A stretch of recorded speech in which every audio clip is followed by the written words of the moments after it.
A reading from the Acts of the Apostles. On the day of Pentecost, Peter stood up with the 11 and addressed the crowd in a loud voice. Men of Israel, listen to what I am going to say. Jesus the Nazarene was a man commended to you by God, by the miracles and portents and signs that God worked through him when he was among you, as you all know. This man, who was put into your power by the deliberate intention and foreknowledge of God, you took and had crucified by men outside the law. You killed him, but God raised him to life, freeing him from the pangs of Hades, for it was impossible for him to be held in its power, since, as David says of him, I saw the Lord before me always, for with him at my right hand nothing can shake me. So my heart was glad, and my tongue cried out with joy.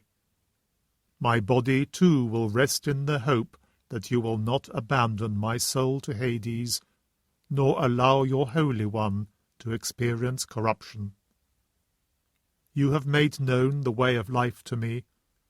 You will fill me with gladness through your presence.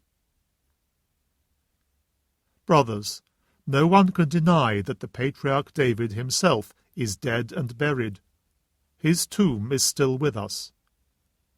But since he was a prophet, and knew that God had sworn him an oath to make one of his descendants succeed him on the throne, what he foresaw and spoke about was the resurrection of the Christ.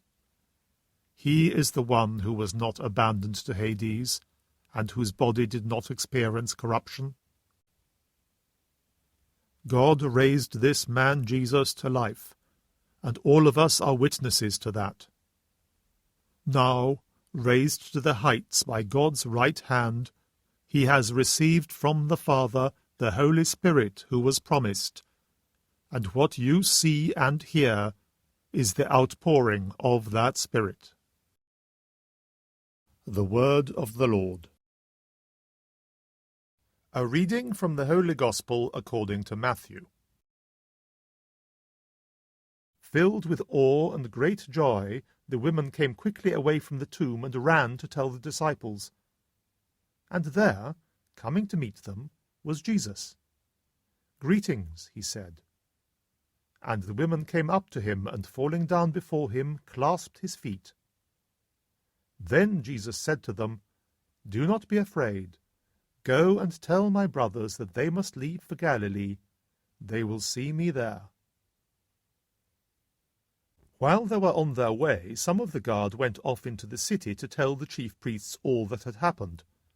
These held a meeting with the elders, and after some discussion handed a considerable sum of money to the soldiers, with these instructions: "This is what you must say. His disciples came during the night and stole him away while we were asleep.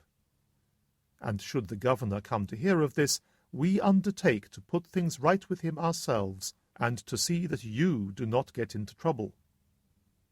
The soldiers took the money and carried out their instructions, and to this day that is the story among the Jews. The Gospel of the Lord.